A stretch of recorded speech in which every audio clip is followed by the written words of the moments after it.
평안하시죠? 오늘은 11월 3일입니다. 11월이 시작된 지가 엊그제 같은데 하루하루가 이렇게 부지런히 캘린더가 넘어가네요. 그래서 매일을 정신 차리고 근신하며 살아야 합니다. 오늘도 하나님의 말씀 앞에 서는 것이 그 가장 좋은 방법일 줄 압니다. 함께 기도함으로 매일 예배 시작할까요? 은혜가 많으신 하나님, 이제 올해 꼭 2달을 남겨두고 있습니다. 한 해를 정리하여야 할 때이었고 새로운 해를 계획하여야 할 때입니다. 하나님의 말씀대로 주의 뜻 그것에 비추어서 우리의 살아온 삶들을 돌아보게 하시고 또 우리의 살아가야 할 시간들을 하나님이 내게 가시신 뜻과 계획을 통해 세워내는 지혜로운 우리 가족들 모두가 되어지도록 도와주옵소서. 그 중에 하루로 오늘 11월 3일을 만났습니다. 하나님이 귀한 날에도 하나님이 원하시는 삶으로 채워지기를 간절히 바랍니다. 오늘도 저희들을 교훈하여 주옵소서. 예수님의 이름으로 기도하옵나이다. 아멘.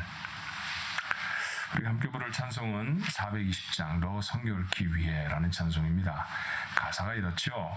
너 성경 얽기 위해 늘 기도하며 너 주 안에 있어 늘 성경 보고 온 형제들 함께 늘 사귀면서 일하기 전마다 너 기도하라. 참 성도의 삶을 이렇게 하나씩 잘 정리한 찬송도 쉽지 않다라는 생각이 들어요. 성결하기 위해선 기도해야 하고요. 주 안에 있어서 늘 성경을 보아야 합니다. 오늘도 그 두 가지가 오늘 묵상의 시간 동안에 있었으면 좋겠는데 그래야겠습니다 라는 다짐 담아서 420장 함께 찬송할까요?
오늘 주신 하나님의 말씀은 잠언 11장으로 건너갑니다.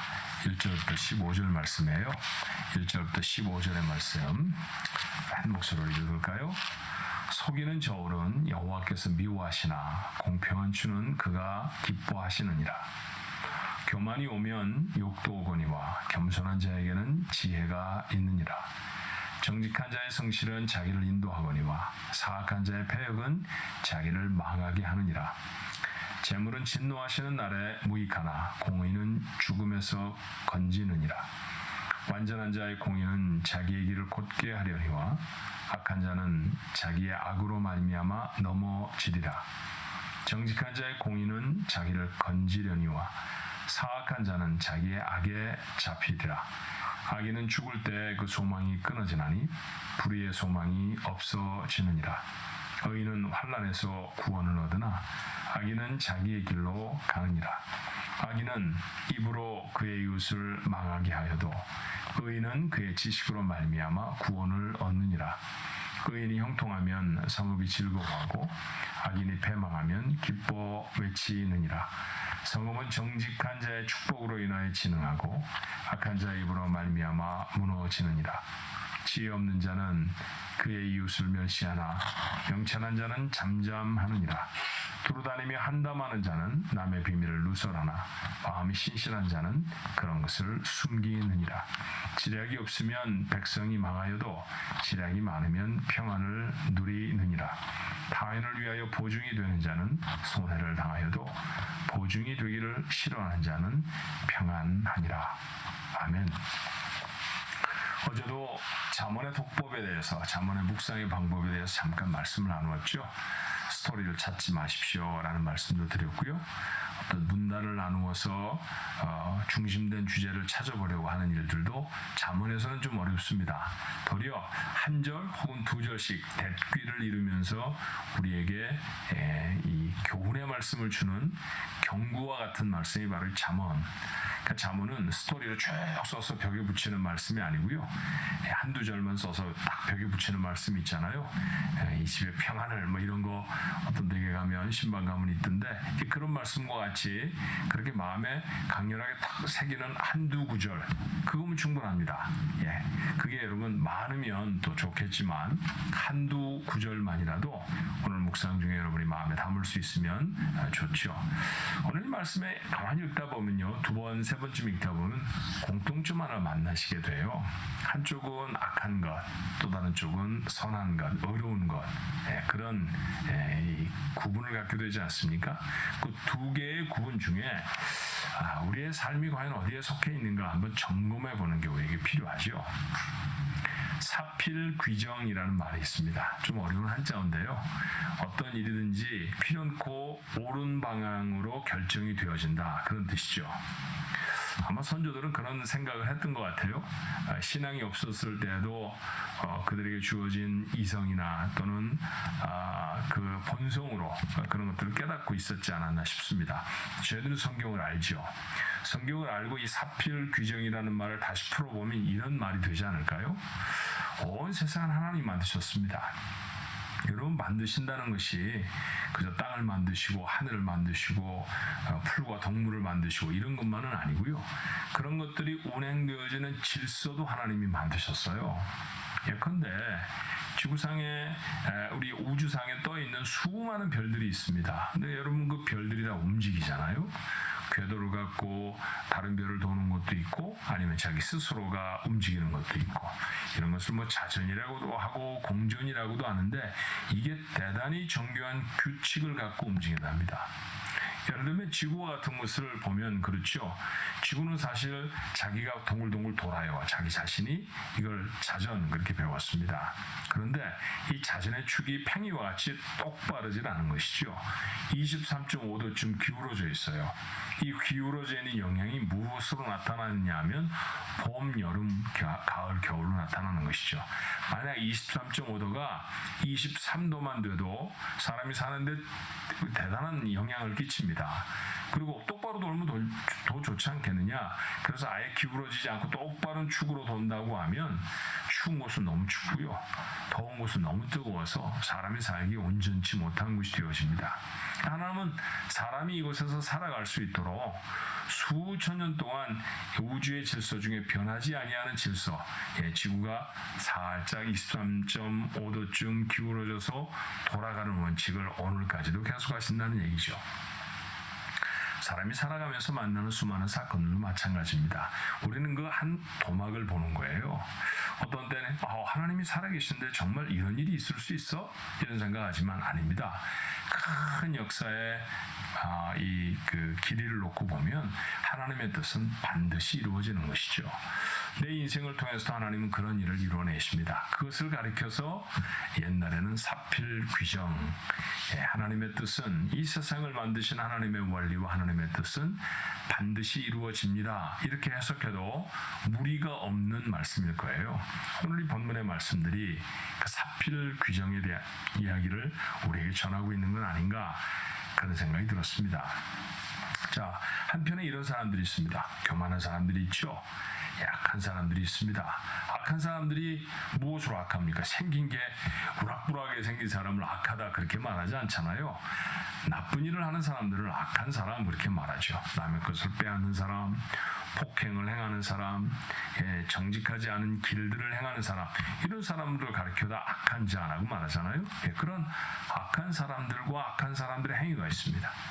그걸 또 좀 다른 말로 말하면 불의한 행동, 의롭지 못한 행동이라고 말하죠. 그런 모습으로 살아갑니다. 악인이 있고 미라는 사람들이 있습니다. 근데 결과가 어떤가요? 반드시 망한다는 것이에요.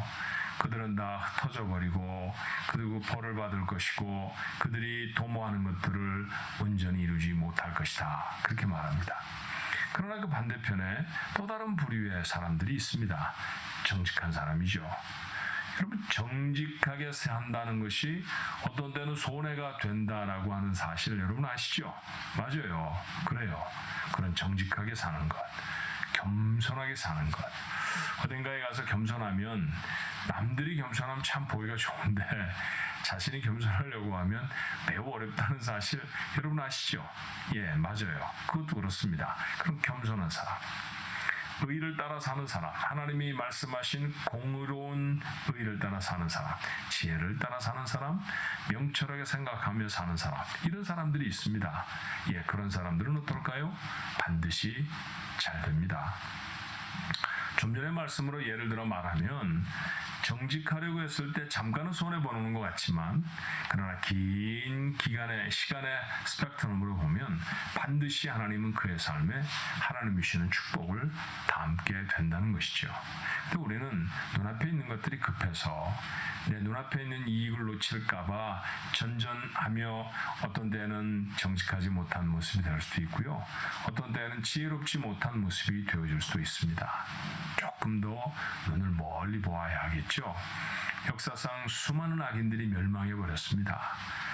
역사상 하나님의 주시는 심판들을 경험했던 사람들을 우리는 적지 않이 알고 있습니다. 지금도 하나님은 여전히 그렇게 하나님의 일을 행하고 계시는 것이죠. 이런 사실을 우리가 안다고 하면, 오늘 본문을 통해 안다고 하면 적어도 두 가지 삶의 태도가 가능해지지 않을까 싶어요. 그 첫 번째는 악한 사람들의 형통을 부러워하지 않는 것입니다. 어떤 사람은 못된 짓 하는데 잘 삽니다. 그러면 나도 못된 짓 하면서 살아? 그런 생각이 얼핏 우리 마음에 들 수 있죠. 아닙니다. 그렇게 사는 게 아닙니다. 결국은 망할 것입니다. 결국은 패망이고요. 결국은 삶이 어지러운 지경에 처하고 말 것입니다. 지금 현재 우리의 눈에 보이지 않는 것뿐이지요. 그러므로 우리는 악한 자의 일생의 형통을 부러워하지 않아야 할 것입니다. 또 하나 삶의 태도를 우리가 생각해 본다고 하면 의로운 삶을 인내하며 살아갈 수 있습니다. 의로운 삶을 산다는 것은 쉬운 일이 아니에요. 언젠가 성경 말씀을 통해서 여러분에게 그런 설교의 제목으로 말씀을 드렸던 적이 있습니다. 이를 쫓는 사람이 되지 말고 의를 따르는 사람이 되십시다. 이라는 것은 이익, benefits를 말하는 거고요. 의라는 것은 의로움, righteousness를 말하는 거죠. 이로운 것을 따라 사십니까? 의로운 것을 따라 사십니까? 내게 이익이 되는 일을 따라 사십니까? 내가 의로운 일을 따라 살아가십니까? 자, 의로운 일을 따라가려고 하면 당장은 손해가 있는 것 같이 보일 때가 참 많습니다. 다시 말하면 이익을 따라 살면 당장은 내게 이익이 되는 것 같습니다. 그러나 마지막에는 사실은 그의 삶에 남는 게 아무것도 없죠. 하지만 의를 쫓아 살아가는 사람은 하나님이 보호하시는 복을 반드시 받게 됩니다. 그러니 우리는 눈 앞만 바로 발끝만 바라보며 사는 사람이 아니라 멀리 땅끝도 바라보며 사는 그런 긴 시선을 가진 사람들이 되어야 한다는 것이죠. 의인은 하나님이 주시는 복을 반드시 받을 것입니다. 우리는 하나님이 부르신 거룩한 백성들이잖아요. 그러니 당연히 의를 행하며 살아야지요. 의를 따라 살아가는 우리 가족들 모두가 되어지길 바랍니다. 이로움을 따라 사는 사람이 아니라 의로움을 따라 살아가는 사람. 그래서 마침내 그의 삶에 하나님이 이루시는 축복을 받아 세상에 증거할 수 있는 사람. 오늘 말씀을 묵상하는 우리 가족들 모두의 삶이 되시기를, 오늘 그런 삶에 한 스텝을 찍어내는 거룩한 하루가 되시기를 주님의 이름으로 축원합니다. 기도하겠습니다. 좋으신 하나님, 오늘도 저희들에게 삶의 좋은 귀중한 교훈을 허락해 주셔서 감사합니다. 하나님의 의로 거룩한 백성, 의로운 백성이 되고 나서도 우리의 삶이 의를 쫓아 살아가는 것보다는 이익을 쫓아 살아갈 때가 얼마나 많은지 모릅니다. 아무리 재물이 많아도 공의를 행하는 사람에게 견줄 바가 없다라고 오늘 성경은 말합니다. 그렇습니다. 그것이 인생이어야 합니다. 하나님, 의를 행하며 사는 자 되게 하옵소서. 수많은 선택이 우리 앞에 놓여 있습니다. 내게 이익이 되는 것을 선택할 것이냐, 아니면 내가 의로운 길에 설 것이냐. 하나님, 그때마다 우리의 선택이 분명해지게 하여 주옵소서. 의를 따르는 사람들이 되게 하시고 그 의로운 사람에게 마침내 부으시는 하나님의 축복을 세상에 증거할 수 있는 축복자들이 되어지도록 하나님 도와주시기를 간절히 원합니다. 아버지 하나님, 헛된 것을 쫓아 살아가는 사람들, 잠시 이 세상에서 잘 되는 것처럼 보이는 그런 사람들도 종종 있습니다만 그것에 우리의 마음을 쏟지 않게 하여 주시옵시고, 비록 현재에는 조금 손해가 되는 것 같고 비록 현재에는 조금 어려운 삶을 사는 것 같아도 하나님이 원하시는 의로운 삶을 살아내다가 그 삶에 담으시는 복을 기필코 경험할 수 있는 우리 가족들 모두가 되도록 축복해 주옵소서. 이렇게 살려고 애쓰고 다짐하고 결단하는 우리 가족들의 삶 가운데 하나님 용기와 힘을 더하여 주시옵소서. 예수님의 이름으로 간절히 기도하옵나이다. 아멘.